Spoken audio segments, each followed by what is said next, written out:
Toby was worried.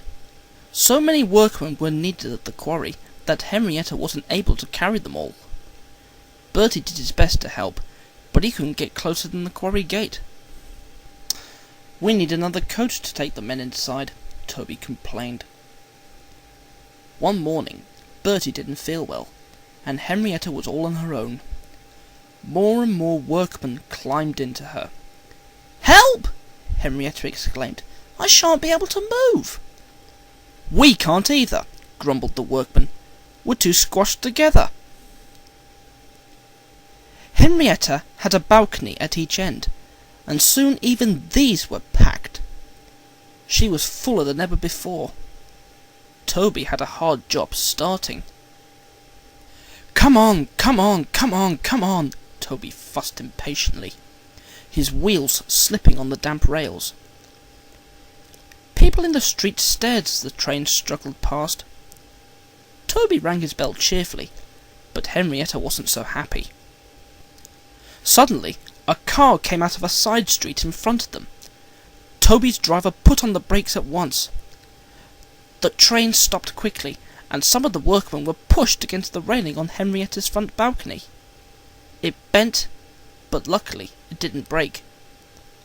A policeman passing on a bicycle stopped and wrote something in his notebook. "Oh dear," Henrietta said to herself. "That means trouble, I think." She was right. The next day, an inspector came to see the quarry manager. "There is a bylaw, sir," he said, "which says that passengers should not be carried on the end balconies of railway carriages." "I'm sorry, Inspector," the manager said. "It doesn't usually happen, but the bus couldn't run today." "Please make sure it doesn't happen again," said the inspector sternly. The quarry manager telephoned the Fat Controller to see if he could help. The Fat Controller wasn't hopeful, and the quarry manager went home to tea, shaking his head sadly.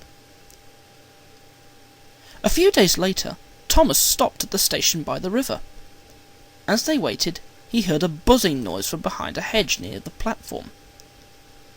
Suddenly, there was a rustling and a loud crash. A man's head appeared above the hedge. He had a saw in his hands. "Whew! It's nice to see the railway once more," he said cheerfully. "It's been like a jungle in here." Later, Thomas stopped there again. "Hello?" said the shaky voice. Thomas was puzzled, but his driver had heard it too. He looked over the hedge and saw a very old, very broken down railway coach. "What's your name?" asked the driver. "Victoria," replied the coach shyly. "Are you Thomas's driver?" But before he could answer, the guard's whistle blew and they had to go. At the top station, Toby told Thomas about the workmen. "I really need another coach," he said sadly. "But we've just found one," said Thomas excitedly. "She's in an orchard near the river, and she is old and lonely."